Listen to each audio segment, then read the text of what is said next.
السلام علیکم ورحمۃ اللہ وبرکاتہ۔ بسم اللہ الرحمن الرحیم وبہ نستعین والصلاة والسلام علی سیدنا محمد وعلی آلہ وصحبہ اجمعین۔ اما بعد فاعوذ باللہ من الشیطان الرجیم۔ بسم اللہ الرحمن الرحیم۔ یا ایہا الذین آمنوا لا تقدموا بین یدی اللہ ورسولہ صدق اللہ العظیم۔ اللہم صل صلاة کاملة وسلم سلاما تاما علی سیدنا محمد تنحل به العقد وتنفرج به الكرب وتقضى به الحوائج وتنال به الرغائب وحسن الخواتم ويستسقى الغمام بوجهه الكريم وعلى آلہ وصحبہ وسلم۔ حضرت معزز و موقر استاذی الجلیل حضرت مولانا محمد حسین احمد ندوی حفظہ اللہ اور میرے بڑے بھائی حضرت مولانا قاضی احمد صاحب رحمانی اور مولانا عبداللطیف صاحب قاسمی، میرے رفیق سفر مولانا محمد ادریس صاحب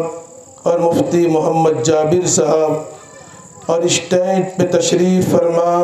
حضرات علماء و حفاظ،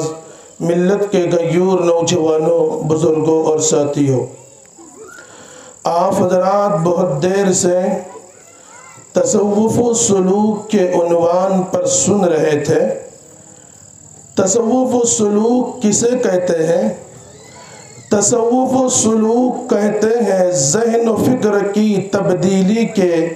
اس تربیتی نظام کا نام ہے جس کو مرتب فرمایا تھا جناب رسول اللہ صلی اللہ علیہ وسلم نے۔ آج سے 1400 سال پہلے اس نظام کو آپ نے بھی مرتب فرمایا اور آپ نے اپنے عہد میں اس کو رائج فرمایا۔ آپ کے عہد کے بعد حضرات صحابہ نے اس نظام کو لے کر کے چلے، اس کے بعد تابعین اور تبع تابعین، حضرات مفسرین و محدثین اور علماء ربانیین نے اس نظام کو ترتیب دی اور کئی صدیوں سے یہ کام برابر سینہ بسینہ چلے آ رہا ہے اور چراغ پہ چراغ جلتے چلے جا رہے ہیں۔ یہ الگ بات ہے کہ ہم لوگوں کو اس سے مناسبت نہیں رہی یا مناسبت ہے بھی، لیکن ہم نے اس کی طرف توجہ مبذول نہیں کی۔ یہ کوئی نئی بات نہیں ہے۔ جناب رسول اللہ صلی اللہ علیہ وسلم کے تشریف آوری کے عظیم ترین مقاصدوں میں سے ایک مقصد وَيُزَكِّيهِمْ، لوگوں کا تزکیہ کرنا، ان کے دلوں کو مصفا اور مجلہ کرنا، ان کے دلوں کو صاف کرنا،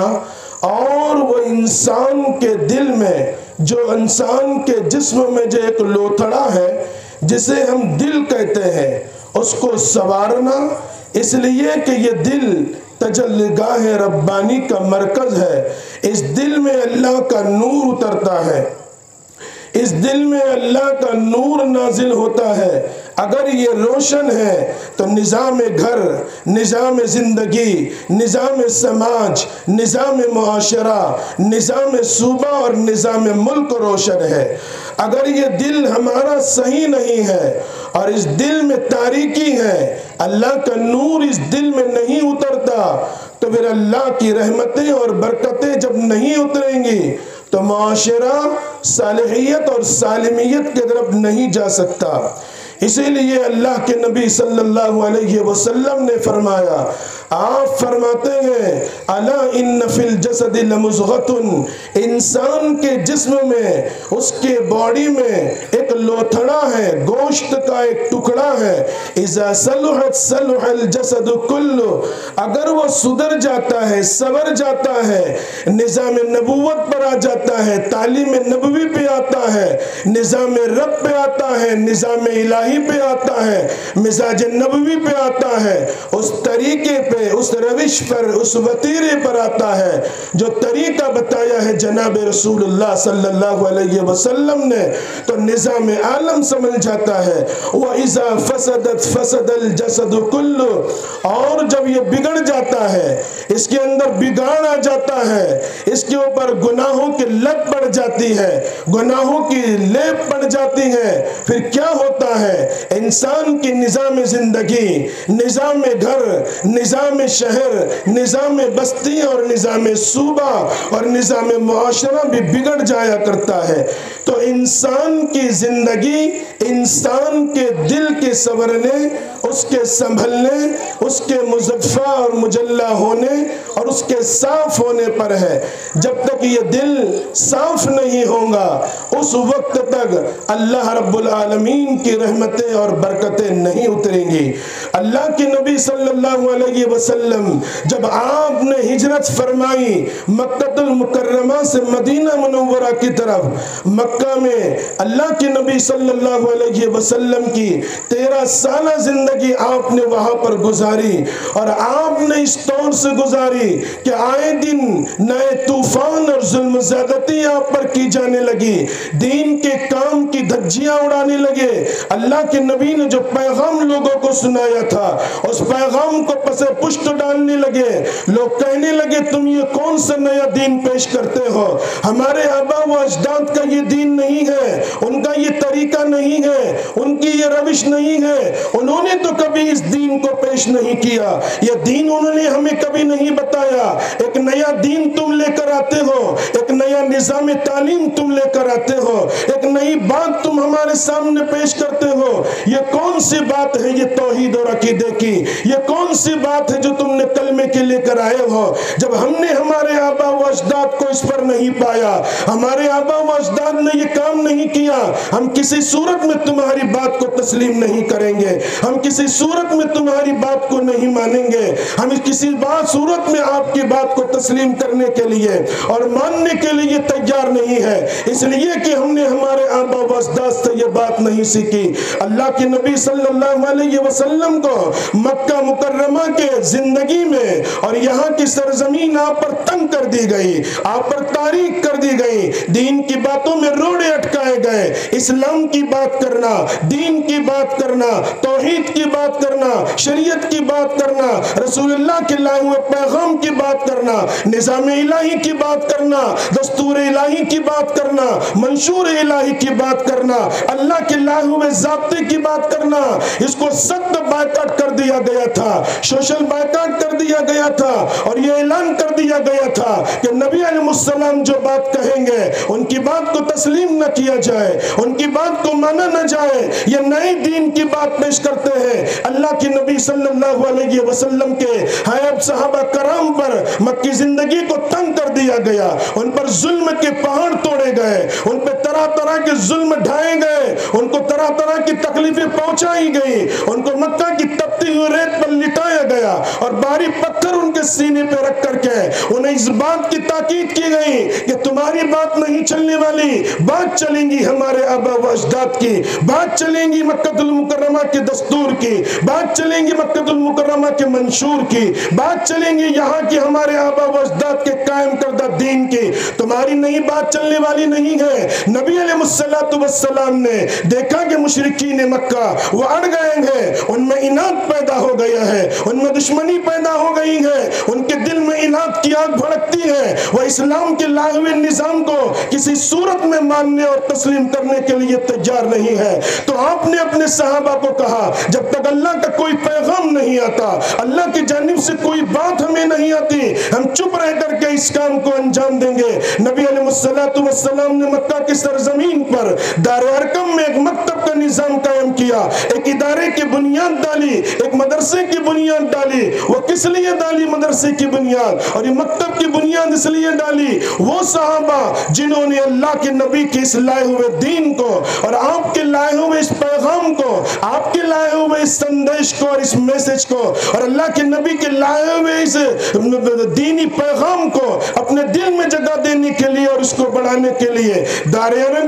ارقم کی بنیاد رکھی۔ یہاں پر چھپ چھپا کر دین کا کام ہو رہا ہے، اس دار ارقم میں کام ہو رہا ہے۔ لوگ اسلام کے دیوانہ وار جب بڑھتے ہیں تو دار ارقم میں چھپ چھپا کر آتے ہیں۔ اللہ کے نبی صلی اللہ علیہ وسلم پر ظلم ڈھائے گئے، طرح طرح کی تکالیفیں پہنچائی گئی، آپ کو شعب ابی طالب میں قید کر دیا گیا۔ 3 سال تک اللہ کے نبی صلی اللہ علیہ وسلم نے موجودہ اس امت کی آبیاری کے لیے، اسلام کے گلشن کو سجانے کے لیے، دین کو بلند کرنے کے لیے، کلمے کی بات کو اونچی کرنے کے لیے، رسول اللہ نے اللہ کے پیغام کو عام کرنے کے لیے، عقید توحید کے لیے، ایمان کی سربلندی کے لیے اور ایمان کو مستحکم اور مضبوط کرنے کے لیے آپ نے اللہ کے نبی صلی اللہ علیہ وسلم نے شعب ابی طالب کے 3 سال کے قید ہونے کو بھی برداشت کیا۔ یہاں پر آپ قید رہے، سوشل بائیکاٹ کر دیا گیا اور مکہ میں یہ اعلان کر دیا گیا کہ جنہوں نے اسلام کو قبول کیا ہے، جو قرآن کی بات کرتے ہیں، جو حدیث کی بات کرتے ہیں، جو اسلام کی بات کرتے ہیں، جو نبی کے نظام کی بات کرتے ہیں، اس کے لائے ہوئے دستور منشور کی بات کرتے ہیں،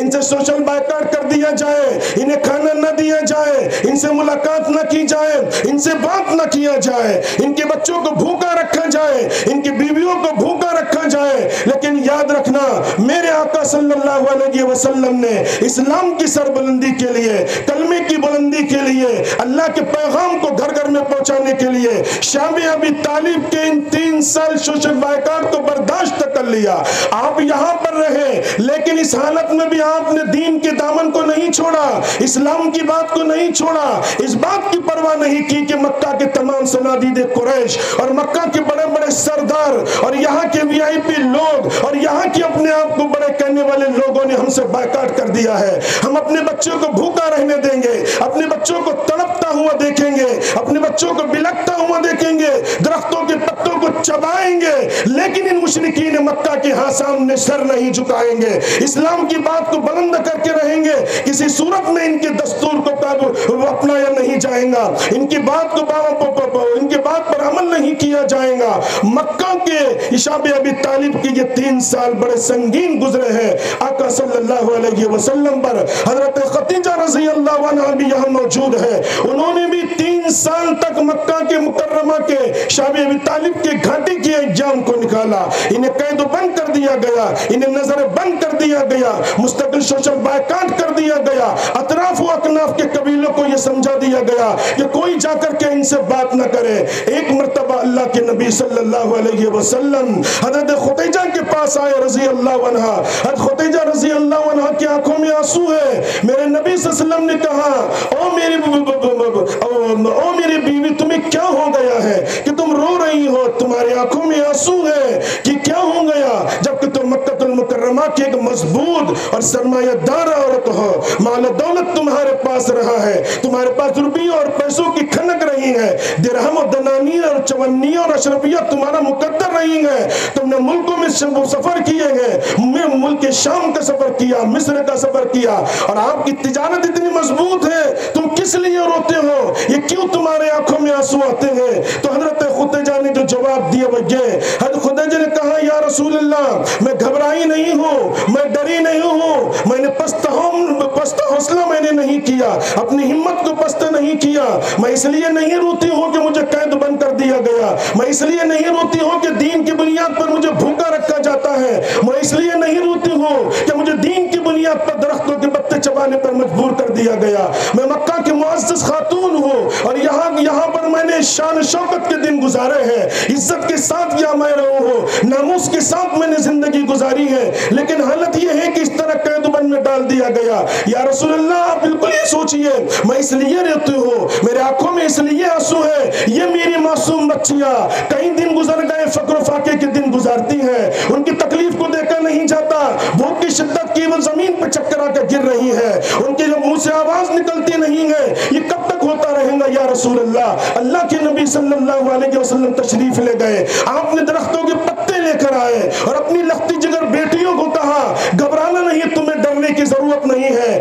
تمہارے اندر تمہارا نبی تمہارا باپ یہاں موجود ہے، یہ پتوں کو کھائیے، قرآن مجید کی تلاوت کیجئے اور اپنے بھوک کو مٹائیے۔ میرے آقا صلی اللہ علیہ وسلم نے قرآن کی تلاوت کے لیے، اس کے معانی اور مطالب کو سمجھنے کے لیے، اس کے شان نزول اور سبب نزول کو سمجھنے کے لیے، اس کے علوم و معارف کو آگے بڑھانے کے لیے پتے چبائے۔ شعب ابی طالب کی خطرناک دور سے آپ گزرے، لیکن آپ کے قدم مبارک میں کبھی ڈگمگاہٹ نہیں آئی، جنبش نہیں آئی، آپ گھبرائے نہیں، آپ ڈرے نہیں، اس مرحلے سے آپ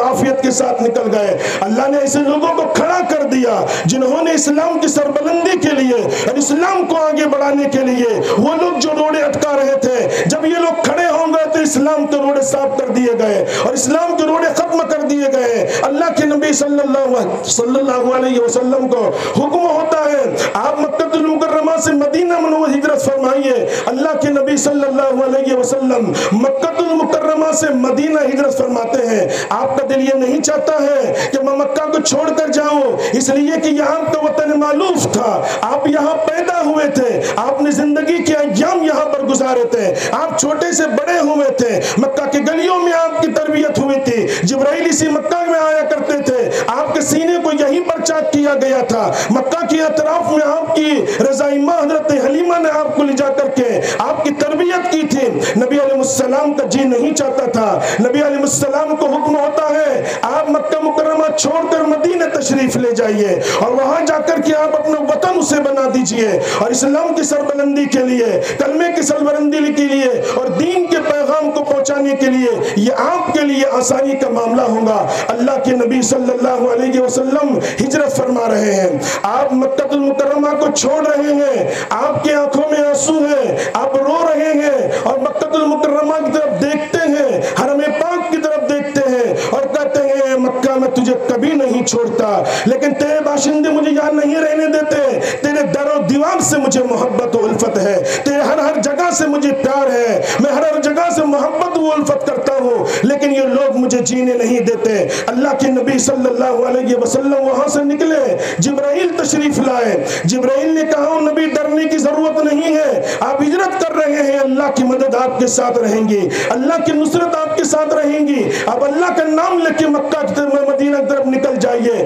آپ ذرا آگے چلے، جبرائیل تشریف لائے اور قرآن مجید کی بات سنائی، لا یلبسون خلافک الا قلیلا۔ نبی جن لوگوں نے آپ کو مکہ سے نکلنے پہ مجبور کیا، مکہ کی در و دیوار کو چھوڑنے پہ مجبور کیا، حرم پاک کی وہ زمین جو اللہ نے سب سے پہلے زمین کو چنا تھا اور اس کے لیے اپنے گھر کے لیے اس کو منتخب کیا تھا، فرشتوں نے سب سے پہلے حضرت آدم کے تشریف آوری سے پہلے اس زمین کا انتخاب کیا گیا تھا، اس کو چھوڑ کر کے آپ جا رہے ہیں۔ لا یلبسون خلافک الا قلیلا۔ اے نبی آپ فکر نہ کیجئے، جن لوگوں نے آپ پر ظلم ڈھائے، آپ پر ظلم کے پہاڑ توڑے، آپ کو تکلیفیں پہنچائی، دین کا کام آپ کو نہیں کرنے دیا، دین کے کام میں نبی آپ کو روڑے اٹکائے، لا یلبسون خلافک الا قلیلا۔ اللہ کا یہ دستور تمہیں سناتے ہیں، اللہ کا پیغام ہم تمہیں سناتے ہیں، نہ اللہ کی یہ بات تم تک پہنچاتے ہیں جن لوگوں نے تمہیں اس طرح کا معاملہ کیا کہ مکہ چھوڑنے پر تمہیں مجبور کرتے ہیں، ایک دن آئے گا یہ لوگ بھی مکہ چھوڑ کر کے چلے جائیں گے۔ دنیا والوں نے دیکھا 17 رمضان مبارک کو غزوہ بدر ہوئی اور جتنے لوگ اس میں شریک و شہید تھے سب کے سب غزوہ بدر میں آئے اور ان کو کیفر کردار تک پہنچا دیا گیا۔ تو نبی علیہ السلام نے مکہ المکرمہ سے ہجرت فرمائی، آپ مدینہ تشریف لائے، مدینہ میں آنے کے بعد آپ نے کیا کیا؟ اللہ کے نبی صلی اللہ علیہ وسلم نے مدینہ آنے کے بعد کوئی وائٹ ہاؤس نہیں بنایا، بنگلہ نہیں بنایا، کوٹھی نہیں بنائی، کسی صدارت محل کی تیاری نہیں کی، آپ نے سنسد بھون نہیں بنایا۔ یہاں کے جو سب سے پہلا کارنامہ آپ نے مدینہ میں انجام دیا وہ یہ کہ آپ نے مسجد نبوی کی بنیاد رکھی۔ مسجد نبی کی آپ نے بنیاد رکھی، اور یاد رکھنا اسی مسجد سے مل کر آپ نے ایک چبوترا بنایا جسے لوگ اصحاب صفہ کے نام سے یاد کرتے ہیں۔ وہ کس لیے بنایا؟ جہاں اللہ کے سامنے اپنے جبین کو، اپنے پیشانی کو، اپنے ماتھے کو ٹیکنا تھا، اس زمین کو نیچے رکھا، اور جہاں قرآن و حدیث کی تعلیم ہونا تھا اس جگہ کو اوپر رکھا۔ جو لوگ حج کے لیے جاتے ہیں انہوں نے دیکھا ہوگا، اور جو عمرہ کر کے آئے انہوں نے بھی اس چبوترے کو دیکھا ہوگا، جہاں جبین اللہ کے سجدار اس کے لیے عبادت کرتے ہیں اس زمین کو نیچے رکھا، اور جہاں قرآن و حدیث کی تعلیم ہوتی ہے، اللہ کے لائے ہوئے اس دین کو پڑھایا جاتا ہے، اس جگہ کو اوپر رکھا۔ حضرات مورخین نے اس بات کی طرف اشارہ کیا ہے، اس کی بلندی اس بات کی طرف اشارہ کرتی ہے کہ پڑھنے اور پڑھانے والے، دین کو سیکھنے اور سکھانے والے، دین کو برتنے اور برتانے والے، اس کو پھیلانے والے، اس کا امتداد کرنے والے، اس کا اسٹیشن کرنے والے، ان لوگوں کا مقام بڑا بلند و بالا ہے۔ کیا عظیم اللہ کے نبی صلی اللہ علیہ وسلم نے کارنامہ انجام دیا، مسجد نبوی کی جگہ نیچے رکھی، اور جہاں قرآن و حدیث کی تعلیم دینا تھا اس چبوترے کو اوپر رکھا۔ یہ دنیا والوں کو بتا دیا قیامت تک کے آنے والوں کے لیے کہ پڑھنے اور پڑھانے والوں کا مقام بلند ہے۔ جو لوگ قرآن و حدیث کو پڑھتے ہیں اور اس کے معانی اور مطالب کو سمجھتے ہیں اس کا مقام بڑا بلند و بالا ہے۔ اللہ کے نبی صلی اللہ علیہ وسلم نے یہ زمین دو یتیم بچوں سے خریدی، حضرت سہل، حضرت سہیل سے۔ آپ نے بلایا اور کہا یہ زمین ہم خریدتے ہیں۔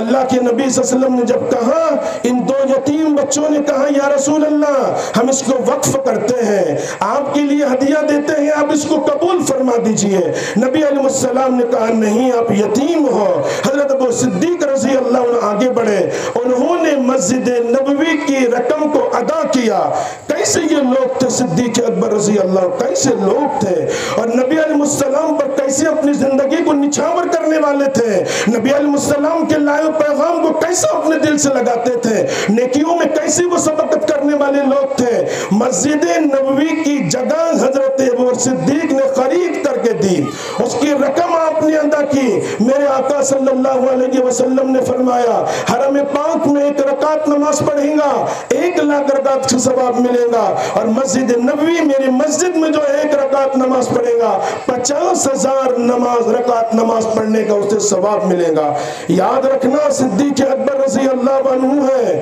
انہوں نے ایک رقم دی، قیامت تک کے لیے کروڑ رکعتوں کا ثواب ان کے نام اعمال میں لکھا جا رہا ہوگا۔ یہ کیسے لوگ تھے، اللہ اور اس کے رسول سے ایک قدم آگے نہیں بڑھتے تھے۔ جو بات نبی نے کہہ دی وہ آگے بڑھنے کے لیے تیار نہیں تھے، جو بات نبی علیہ السلام نے کہہ دی اس کے آگے بڑھنے کے لیے وہ تیار نہیں تھے۔ جب صلح حدیبیہ ہوا تو صلح حدیبیہ کے موقع پر عروہ بن مسعود ثقفی جو مشرکین مکہ کی جانب سے صلح نامہ لکھنے کے لیے آیا تھا، اس نے یہ جا کر مکہ والوں میں یہ جا کر پیغام دیا کہ خدا کی قسم تم کبھی جناب رسول اللہ صلی اللہ علیہ وسلم سے جیت نہیں سکتے، تم ان سے کبھی آگے بڑھ نہیں سکتے، کیا دیوانے ہیں ان کے لوگ اور ان کے صحابہ، یوں احساس ہوتا ہے۔ اس نے کہا کہ میں پورے حجاز مقدس میں گھوما، میں نے کیسر و کسرا کو گیا، میں یمن کے قبائل میں گیا، میں آذربائیجان گیا، میں عراق گیا، اور بڑے بڑے ملکوں میں نے گھوما، تمام بادشاہوں کے درباروں میں گیا، لیکن نبی علیہ السلام کے صحابہ جو نبی علیہ السلام سے محبت کرتے ہیں، آپ کی دین کی جو عظمت کرتے ہیں، آپ سے جو پیار و محبت کرتے ہیں، ایسی مثال میں نے کبھی بھی نہیں دیکھا۔ اللہ کے نبی تھوکتے ہیں، وہ تھوک لیتے ہیں، اپنے چہرے پہ مل لیتے ہیں، آپ وضو فرماتے ہیں، اس کا پانی نیچے نہیں گرنے دیتے۔ جب اتنی محبت ان میں ہے، اتنا پیار ان میں ہے، اتنی الفت ان میں ہے، تو یاد رکھنا تم کسی صورت میں کبھی جیت نہیں سکتے، وہ ہر میدان میں کامیاب رہیں گے، اس لیے کہ اللہ اور اس کے رسول کے لیے انہوں نے اپنی زندگی کو وقف کر دیا ہے۔ صدیق اکبر رضی اللہ عنہ نے اپنی پوری زندگی کو اللہ کے نبی صلی اللہ علیہ وسلم کے لیے وقف کر دیا تھا، آپ کے لیے اپنے آپ کو نچھاور کر دیا تھا۔ ایک مرتبہ حضرت عمر فاروق رضی اللہ عنہ سے کسی صحابی رسول نے پوچھا، امیر المؤمنین آپ کے نیچے میرا یہ احساس ہے کہ آپ 22 لاکھ مربع میل کے بادشاہ ہو گئے ہو، اور آپ ایسے ہو کہ جس راستے سے چلتے ہو شیطان اس راستے کو بدل دیا کرتا ہے، کیسر و کسرا کی سپر پاور طاقت ہے، آپ کے سامنے سرنگو ہو گئی ہے اور وہ آپ سے ڈرتی ہے، کھراتی ہے اور وہ آپ سے کانپتی ہے۔ میرا احساس یہ ہے کہ تمام صحابہ میں آپ کا مقام سب سے بڑا اور سب سے بلند بالا ہوگا۔ حضرت عمر بن خطاب نے جو کہا وہ یہ، آپ کی آنکھوں میں آنسو تھے، آپ رو رہے تھے، اور حضرت عمر بن خطاب نے کہا قسم بخدا کی میں صدیق اکبر رضی اللہ عنہ سے آگے کبھی بڑھ نہیں سکتا، اس لیے کہ صدیق اکبر رضی اللہ عنہ کے وہ دو راتیں جو آپ نے اللہ کے نبی صلی اللہ علیہ وسلم کے لیے دی ہے۔ ایک ہجرت کی رات، آپ تنے تنہا اس رات میں تھے، آپ کا پلان کیا گیا تھا کہ نبی علیہ السلام کو سفید ہستی سے مٹا دیا جائے، آپ کو ختم کر دیا جائے، آپ کو حکم ہو رہا تھا، کوئی آپ کے ساتھ نہیں تھے، تنے تنہا صدیق اکبر آپ کے ساتھ تھے۔ صدیق اکبر نے تمام چیزیں چھوڑ کر کے نبی علیہ السلام کے ساتھ آپ نے ہجرت فرمائی۔ اللہ کے نبی دوپہر کے وقت حضرت ابو صدیق کے مکان پہ تشریف لائے۔ حضرت ابو صدیق کہتے ہیں نبی علیہ السلام کا دوپہر میں آنے کا کوئی معمول نہیں تھا، مجھ سے کہا کہ مجھ سے کچھ بات کرنی ہے۔ حضرت عائشہ بھی وہاں تشریف فرماتی، آپ کے گھر کے لوگ بھی تشریف فرماتے۔ اللہ کے نبی صلی اللہ علیہ وسلم نے کہا ان لوگوں کو ذرا دوسرے روم میں کر دو، تم سے مجھے کچھ باتیں کرنی ہے۔ کہا کیا بات کرنی ہے؟ کہا اللہ کا حکم آ گیا ہے، ہجرت کا حکم مجھے مل گیا ہے، ہمیں جانا ہے۔ صدیق اکبر نے کہا یا رسول اللہ میری جان آپ پر قربان، میرا مال آپ پر قربان، میری اولاد آپ پر قربان، میرا گھر بار آپ پر قربان ہے، میرا ایک ایک بچہ اور میرے گھر کا ایک ایک فرد آپ کے لیے قربانی دینے کے لیے تیار ہے۔ وہ مخبری نہیں کرے گا، وہ آپ کی خبر کو فاش نہیں کرے گا، وہ آپ کی بات کو راز میں رکھے گا یا رسول اللہ، وہ کسی صورت میں مخبری کرنے کے لیے تیار نہیں ہے، جان آپ پر قربان ہے۔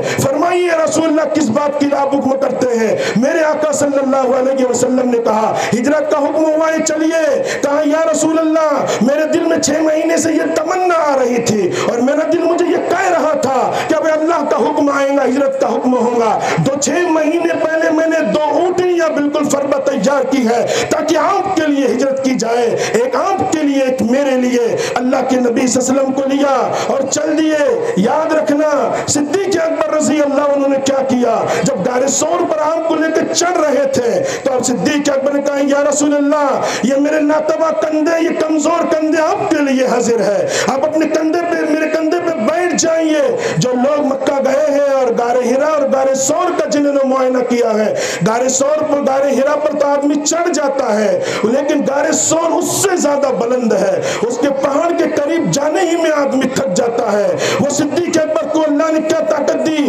ان کی ایمانی طاقت اللہ نے کیسے مقدر فرمائی۔ صدیق اکبر رضی اللہ عنہ نے سرکار دو عالم صلی اللہ علیہ وسلم کو، دنیا کا اولین و آخرین جس کے صدقے میں پوری دنیا کو بنایا گیا اور جس کے وجود باوجود کی برکت سے یہ دنیا کا نظام چلایا گیا اور انبیاء کے سنہرے سلسلے کو چلایا گیا اور انسانوں کو دنیا میں وجود بخشا گیا، وہ شخصیت کو صدیق اکبر رضی اللہ عنہ کندھے پہ بٹھاتے ہیں اور اپنے کندھے پہ بٹھا کے لے جایا جا رہا ہے اور یہ پورا غار ثور کا پہاڑ اوپر لے کے چڑھے ہیں، نبوت آپ کے جب آپ کے کندھے پہ سوار ہے اور آپ کو لے جایا جاتا ہے۔ یہاں جا کر بھی صدیق اکبر نے کیسے مظاہرہ کیا، کیسی قربانی دی دین کے لیے۔ آپ اندر تشریف لے گئے، کہا یا رسول اللہ آپ باہر تشریف رکھے میں اندر جاتا ہوں۔ پورے غار کو اچھی طریقے سے صاف کیا، اپنے بدن کی چادر کو نکالا، وہاں چند سوراخ تھے ان سوراخوں کو بند کیا، ایک سوراخ باقی رہ گیا تھا، اس سوراخ پہ اپنا انگوٹھا رکھا اور کہا یا رسول اللہ تشریف لائیے، اللہ کے نبی کو آپ آرام فرمائیے،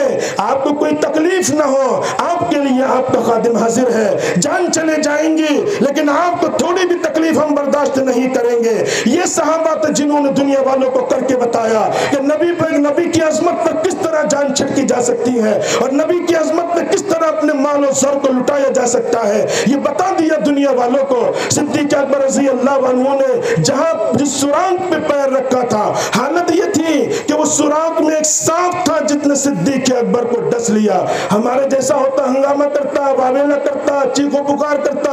اعلان کرتا کہ لاؤ طبیبوں کو اور حکیموں کو اور ویدوں کو، مجھے ڈس لیا ہے، اس کے زہر کو اتارا جائے۔ لیکن دیکھیے صدیق اکبر ایسا نہ ہو کہ میری نبی کی نیند خراب ہو جائے، ان کی نیند ٹوٹ نہ جائے، ان کو کہیں تکلیف نہ ہو جائے، سانپ کے ڈسنے کے زہر کی تکلیف کو برداشت کرتے رہے، لیکن آپ ہلے نہیں، اس لیے کہ سرکار دو عالم صلی اللہ علیہ وسلم کا سر مبارک صدیق اکبر رضی اللہ عنہ کے زانوں پر تھا۔ کیا والہانہ محبت تھی، کیا پیار تھا، کیا الفت تھی، کیا قربانی کا جذبہ تھا۔ تھوڑی بھی تکلیف میرے آقا صلی اللہ علیہ وسلم کو نہ پہنچے، آپ نے کیا جذبہ اختیار کیا تھا۔ جب آپ کی تکلیف شدت کی بڑھ گئی، آپ کی آنکھوں سے آنسو رواں دواں ہونے لگے، ایک آنسو کا قطرہ میرے سرکار دو عالم صلی اللہ علیہ وسلم کے رخسار پر پڑ گیا۔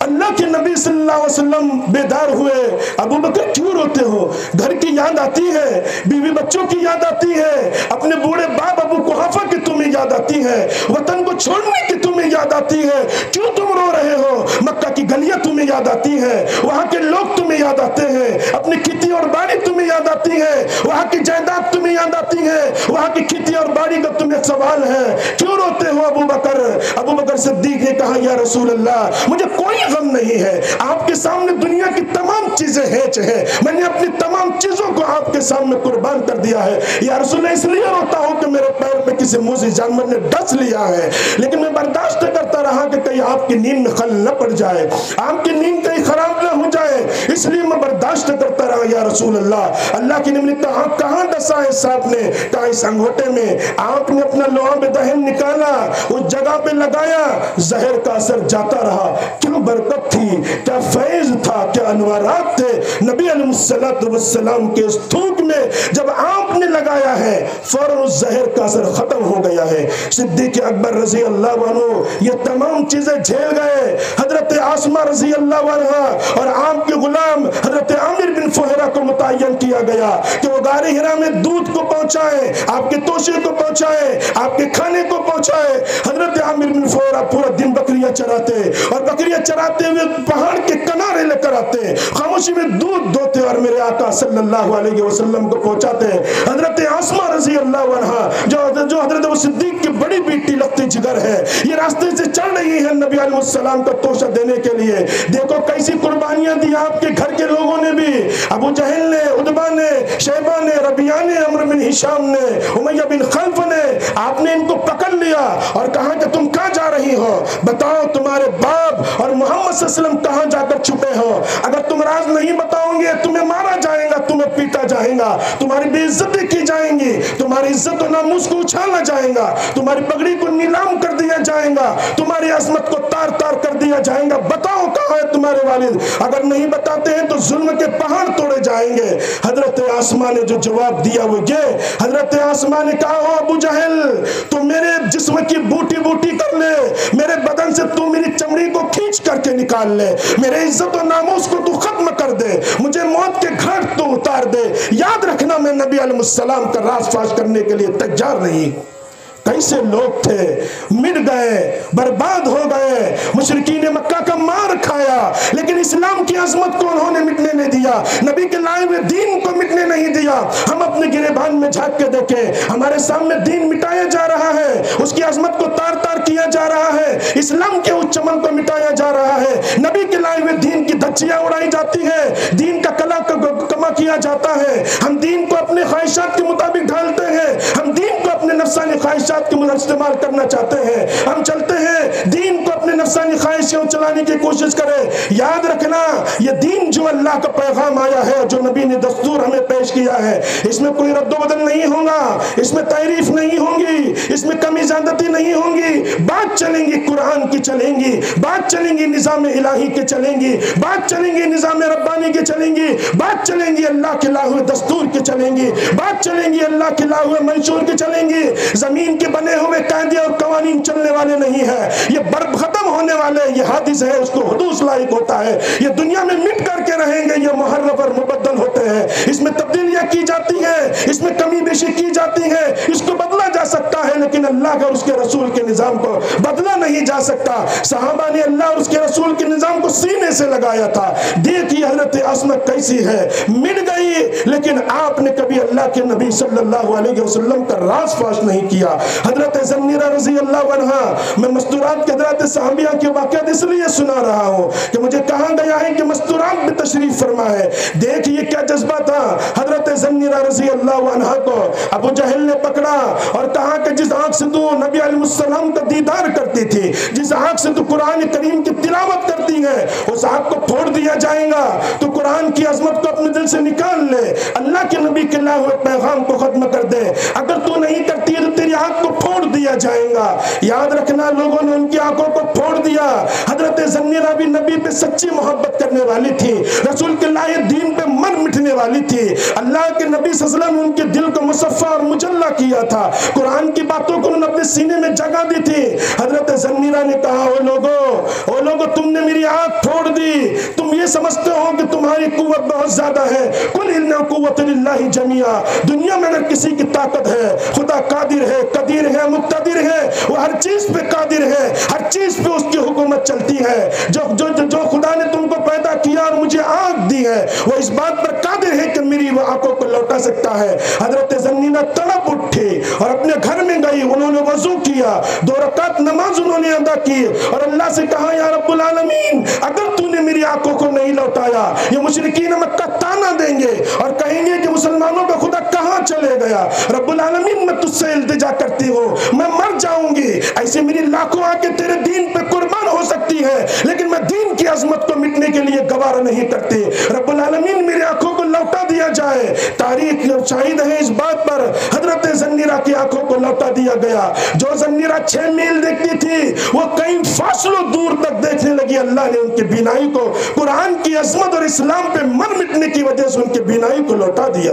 وہ جذبات تھے عورتوں میں دین پہ مر مٹنے کے لیے، اور اسلام کے لیے انہوں نے بھی اپنی قربانیاں دی تھی۔ صدیق اکبر رضی اللہ عنہ نے اسلام کی کشتی کو بچانے کے لیے، ایک وہ رات ہے جو کون سی رات ہے؟ ہجرت کی رات ہے۔ حضرت عمر بن خطاب کے میں بات آگے چلے گئی۔ حضرت عمر بن خطاب نے صحابی رسول سے کہا، میری پوری زندگی کی نیکیاں حضرت ابو صدیق کی ایک رات کی برابری نہیں کر سکتی۔ خبردار، اس کے بعد تم نے اس طرح کے جملے نہیں کہنا۔ وہ افضل البشر بعد الانبیاء،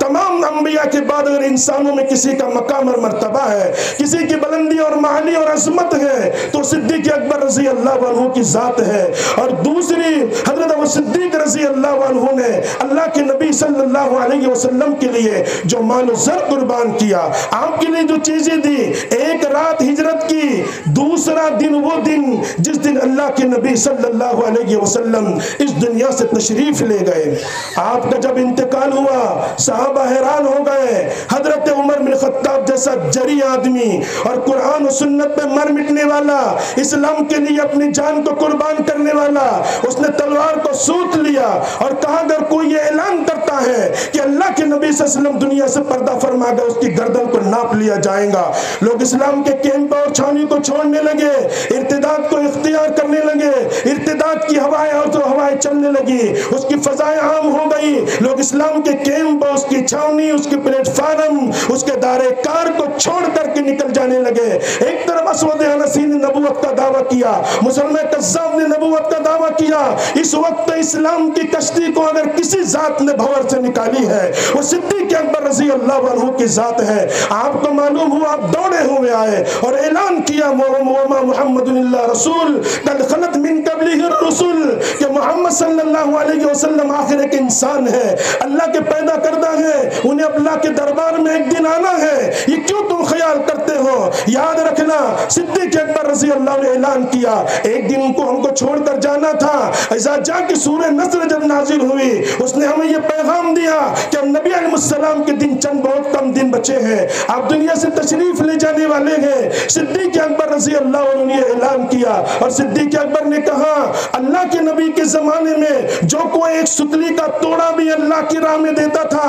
اگر وہ اس کا انکار کرے گا تو میں اس کے خلاف جہاد کروں گا۔ صدیق اکبر نے ایک تاریخی جملہ کہا تھا، اَيَنْقُذُ الدِّينُ وَأَنَا حَيٌّ، دین میرے سامنے مٹتا رہے اور میں چپ رہوں، یہ کبھی نہیں ہو سکتا، میں زندہ رہوں۔ صدیق اکبر رضی اللہ عنہ نے فتنہ ارتداد کو ختم کیا، مسلمان کذاب کی سرکوبی کی، اور تمام کے تمام جو فتنے اٹھے تھے اس کو کلا کما کر کے آپ نے دم لیا۔ اللہ کے نبی صلی اللہ علیہ وسلم نے اپنی حیات طیبہ میں جب آپ کے بیماری کے ایام اور دن چڑھ رہے تھے، آپ نے تقریر فرمائی تھی اللہ کے نبی صلی اللہ علیہ وسلم نے، اور اللہ کے نبی نے فرمایا لو کنت متخذا خلیلا لاتخذت ابا بکر، اگر میں کسی کو دنیا میں اپنا دوست بناتا، اپنا بھائی بناتا اور اپنا ہمراہ بناتا، وہ صدیق اکبر رضی اللہ عنہ ہے، لیکن یاد رکھنا اللہ ہی نے مجھے ان کا دوست بنا دیا ہے۔ یہ اشارہ اس بات کی طرف تھا کہ میرے بعد اس کام کو سنبھالنے کی ذمہ داری صدیق اکبر رضی اللہ عنہ پہ ہوں گی۔ بخاری کی ایک حدیث ہے، اللہ کے نبی صلی اللہ علیہ وسلم بیمار ہو گئے، 17 دن آپ بیماری میں رہے، بخار چڑھتا رہا، کم ہوتا رہا، آپ کو غشی طاری ہوتی، کبھی ہوش آتا، کبھی آپ ہوش میں رہتے، کبھی بے ہوش ہو جاتے۔ ہوش میں آنے کے بعد کہتے مرو ابا بکر ان یصلی الناس، ابو بکر کو یہ حکم دے کہ وہ لوگوں کو نماز پڑھائے۔ لوگوں نے کہا، ماں عائشہ کہتی ہیں یا رسول اللہ وہ کمزور دل کے انسان ہے، وہ نماز نہیں پڑھا سکتے، وہ آپ کے مصلی پہ کھڑے ہوں گے تو رونے لگ جائیں گے، وہ نماز پڑھانے کی ہمت و طاقت اور سکت نہیں رکھیں گے۔ حضرت عمر کو فرما دیجیے، وہ ذرا جری ہے اور بڑھ مضبوط ہے۔ اللہ کے نبی بھی پھر غشی طاری ہو گئی، دوسری مرتبہ کہاں گیا، تیسری مرتبہ کہاں گیا، چوتھی مرتبہ کہاں گیا، اللہ کے نبی صلی اللہ علیہ وسلم نے یہی کہا مرو ابا بکر ان یصلی الناس، حضرت ابو بکر کو حکم دے کہ وہ لوگوں کو نماز پڑھائے۔ اس میں اشارہ اس بات کی طرف تھا کہ میرے پردہ فرمانے کے بعد امامت اور خطابت کا منصب صدیق اکبر کو دیا جائے گا، امامت کے زیادہ حقدار وہ ہوں گے۔ یہ اشارات تھے کہ میرے بعد میرے نظام کو سنبھالنے والے صدیق اکبر رضی اللہ عنہ ہوں گے۔ آپ کو 4 مرتبہ کہا گیا، لیکن آپ نے حضرت عمر کے بارے میں نہیں کہا، آپ نے کہا ادو صدیق کو حکم دو۔ یہ صدیق اکبر رضی اللہ عنہ ہے۔ بس آخر میں ایک بات کہہ کر اپنی بات کو ختم کرتا ہوں، صحبت یار زندہ باشد، پھر کبھی زندگی رہی تو انشاءاللہ اسلام کی عظمت پر اور صحابہ کی قربانیوں پر بات کی جائیں گی، اس لیے کہ یہ آپ لوگ میرے لیے کوئی نئے نہیں ہیں۔ میرے عمر کے یہاں پر 13 سال بچپن کے گزرے، یہاں کی گلیوں سے مجھے محبت و عقیدت ہے، یہاں کے لوگوں سے مجھے الفت ہے، اسی الفت و محبت نے مجھے یہاں کھینچ کے لائے ہیں۔ میں نے اپنے بچپن کے 13 سال اس سرزمین پہ گزارے، یہاں کی بہاری بھی میں نے دیکھی، علم کی بہار کو اڑتے ہوئے دیکھا، لوگوں کے ہجوم کو بھی یہاں پر دیکھا، دین کو بلند ہوتے ہوئے بھی دیکھا، لوگوں کو دیوانہ وار اسلام کی طرف آتے ہوئے دیکھا۔ میری نگاہوں نے دیکھا ہے اس بات کو بھی کہ دین ترقی کر رہا تھا، بڑھتے چلے جا رہا تھا۔ اس لیے یقین مانیے حضرت ابوبکر صدیق رضی اللہ عنہ کا بس ایک واقعہ بتا کر کے میں اب اپنی بات کو ختم کرتا ہوں۔ سن 9 ہجری کا واقعہ ہے، غزوہ تبوک کے موقع پر اللہ کے نبی صلی اللہ علیہ وسلم نے مدینہ المنورہ کے ہر انسان کے لیے یہ واجب قرار دیتی